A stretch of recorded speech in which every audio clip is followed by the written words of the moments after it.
my dear students. In the last video, we discussed about the pedigree analysis and we have learned about the various symbols which are used in pedigree analysis.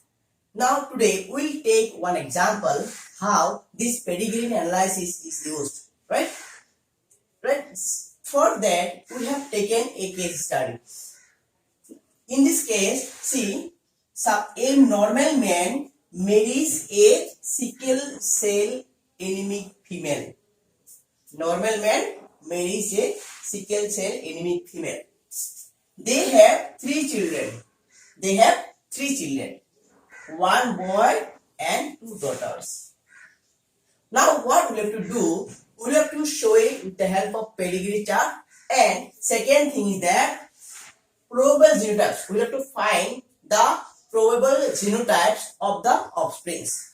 Now let us first draw the pedigree chart with the help of pedigree symbol. You know that for the male the symbol is the square. The symbol is square, and here the man is normal. That means we will have to keep it hollow. It should not be solidified. Marries a sickle cell anemic female. Female is circle, but remember this time the female is diseased condition. She is anemic, sickle cell anemic. That is why we will have to solidify it like this. We will have to solidify it like this. We have to solidify it like this. Suppose this is the solidified. They are married. And they have how many offsprings? 3 offsprings. Now see what are the 3 offsprings. The first is son. That means son. And see all the offsprings are normal unless and until it is not mentioned whether they are diseased or carrier. You will have to consider it as the normal. So we will not solidify it. We will keep it hollow. The 2 daughters, right? 2 daughters, they are also normal. Right? This is the pedigree chart. With the help of pedigree symbol, we have drawn the pedigree chart. The first question is solved. Now we will focus on the second question, that is the probable genotype. Now, if you are able to recall, the sickle cell anemia is an autosomal recessive disorder. Autosomal means the gene is located on the autosomes, not on the sex chromosome. And recessive means when the disease is seen in all the generation, then that disorder is called dominant. But here you see, in the parental generation they have disease, but in the next generation there is no disease. That means it is a recessive disorder. That is why sickle cell anemia is an autosomal recessive disorder. Autosomal recessive disorder. Again I am repeating. Autosomal means the disease. The gene for the disease is present on the autosome, not on the sex chromosome. That is called autosomal. That means sickle cell anemic gene is present on the autosomes, not on the sex chromosomes. Recessive means this disease gene is not seen in all the generation. It is seen only in the parental generation. That is why sickle cell anemia is considered as the autosomal recessive disorder. Now, to understand or the sickle cell anemic condition can have 3 possibilities. That means what are the 3 possibilities? HbA and HbA. This is one condition. Then HbA and HbS, and third condition is HbS and HbS. See, HbA and HbA, when these genes are located, that person will be normal. They will not be sickle celled. But when this condition is there, heterozygous condition is there, then that person will be sickle cell anemic condition. sickle cell anemic condition. But this is the case when both the genes are mutated. In this case, the person will not be able to survive, because when a person is having this type of genotype, that person will not be able to reach the reproductive stage. Before he or she reaches the reproductive stage, he will or she will die. She will not be able to reach that stage. That is why these people don't survive. Because in these cases, as soon as the RBCs are formed, they are sickle shaped, and that is why they don't survive. Now, only possibility is this and this. See, if the mother is sickle cell anemia, then its genotype will be HBA and HBS. Father is normal, that means his genotype will be HBA and HBA. But see, all the offsprings are normal. All the offspring are normal. That is why his genotype will be HBA, HBA. His genotype will be HBA, HBA, and her genotype will also be HBA and HBA, because all the offsprings are normal. See, now this is the genotype. This is the genotype, HBA, HBA, HBA, HBA, HBA. All the offsprings are homozygous, are in homozygous condition, and this is the genotype of the offsprings. See, if the question is asked, show with the help of pedigree chart, then you have to draw this, and if it is asked that you have to show the genotype also, then you have to draw this also. So, আজি so আমি এইটো video pedigree অ্যানালাইসিসৰ details বুজিম। Actually বস্তুটো কি হয় আৰু pedigree shirt কেনেকৈ বনোৱা হয়। তো আমি লাষ্ট ক্লাছত গম পাইছিলো চাৰ্ট সিম্বল বিলাক গম পাইছিলো, কি কি সিম্বল বিলাক ব্যৱহাৰ কৰা হয়, মেলৰ কাৰণে কি, ফিমেলৰ কাৰণে কি, বা কেৰিয়াৰৰ কাৰণে কি, গমে পাইছা। গোটেইকেইটা সিম্বল আলোচনা কৰা হৈছিল আৰু গোটেইকেইটা বিষয়ে তোমালোকে জানিছা।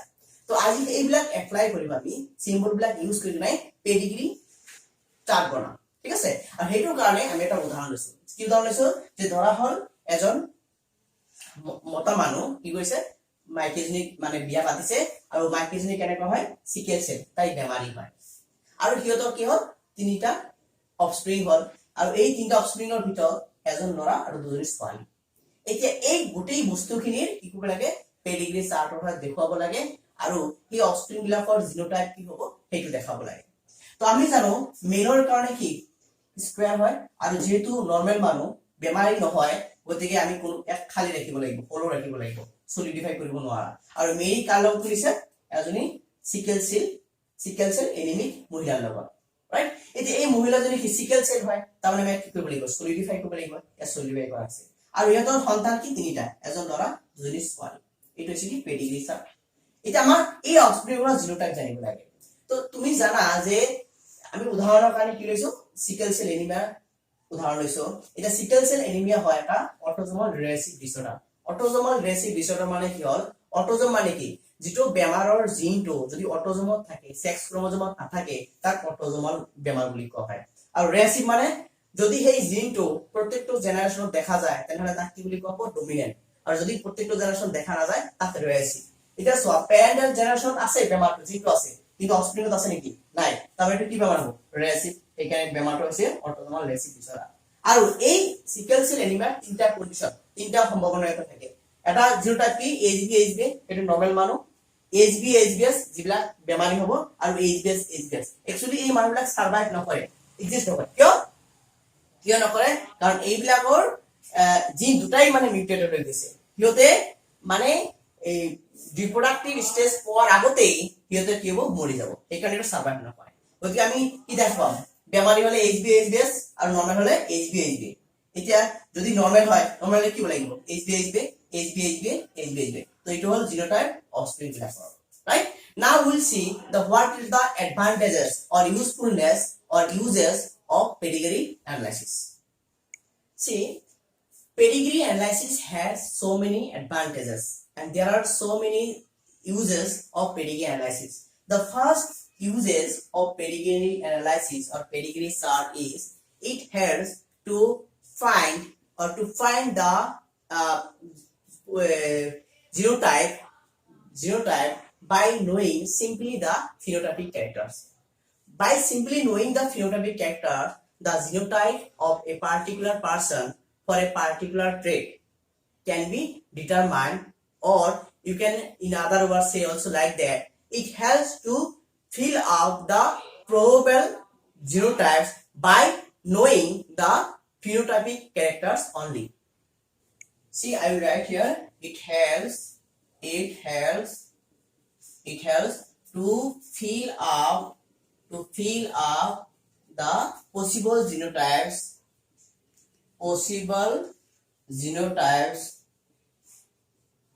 by knowing the phenotypes only.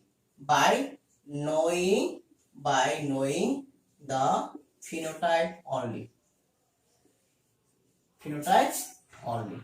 That means by simply knowing the phenotype, with the help of pedigree chart, we can easily find the genotype, right? The second uses of pedigree chart, or second advantage of pedigree chart, is that it helps to study the pattern of inheritance. For a particular character, for a particular dominant character or recessive character.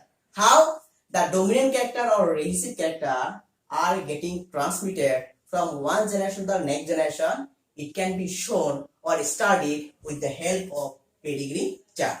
So it helps to study the pattern of inheritance. The pattern of inheritance of a dominant character, of a dominant or recessive characters, This is one of the usefulnesses of the pedigree chart, right? The third usefulness of pedigree chart is that with the help of pedigree chart, the possible genotype of a person can also be determined. The possible genotype or genetic makeup, the possible genetic makeup of a person for a particular trait or character can also be determined with the help of, or can also be shown with the help of pedigree chart. Okay, I will write here the possible genetic makeup. The possible genetic makeup of a person for a particular trait can also be known with the help of pedigree chart. These are the three main usefulnesses of pedigree chart. তো এতিয়া আমি চাম যে pedigree চাৰ্টৰ কি কি উপকাৰিতা আছে বা ইয়াৰ সহায়ত কি মানে উপকাৰ পোৱা যায়। প্ৰথম ইয়াৰ ব্যৱহাৰ বা উপয়োগ হ'ল যে আমাৰ কিবা এটা পসিবল জিনোটাইপ, জেনেটিক মেকআপ, মানে ফিনোটাইপ তুমি জানিছা, ফিনোটাইপ জানা কিন্তু জিনোটাইপ নাজানা, তো সেই ফিনোটাইপ জানি কি নাই এই পেডিগ্ৰী চাৰ্টৰ সহায়ত জিনোটাইপটো জনা যায়। এইটো হ'ল প্ৰথম ইউজফুলনেস। সেকেন্ড হ'ল যে এই ক্যাৰেক্টাৰ বিলাক এটা particular dominant character or recessive character এটা জেনাৰেশনৰ পৰা আনটো জেনাৰেশন লৈ কেনেকৈ ট্ৰান্সমিট হৈ আছে, কি প্যাটাৰ্ণত ট্ৰান্সমিট হৈছে, কেনেকৈ হৈ আছে, সেইটো পেডিগ্ৰী চাৰ্টৰ সহায়ত আমি দেখাব পাৰি বা ষ্টাডি কৰিব পাৰি।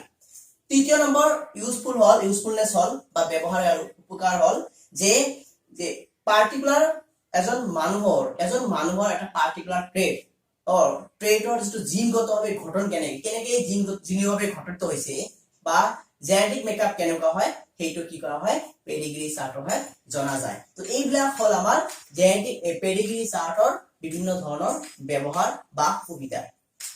Now today in this video we have covered up the details analysis of pedigree chart, and with the help of one example or case study it has been explained in this video. And in addition to that, we have also learned about the usefulness of pedigree chart or advantages of pedigree chart. I hope you have understood all the concepts here. We have been able to visualize everything from here. With this discussion, I will conclude my class here. Thank you so much.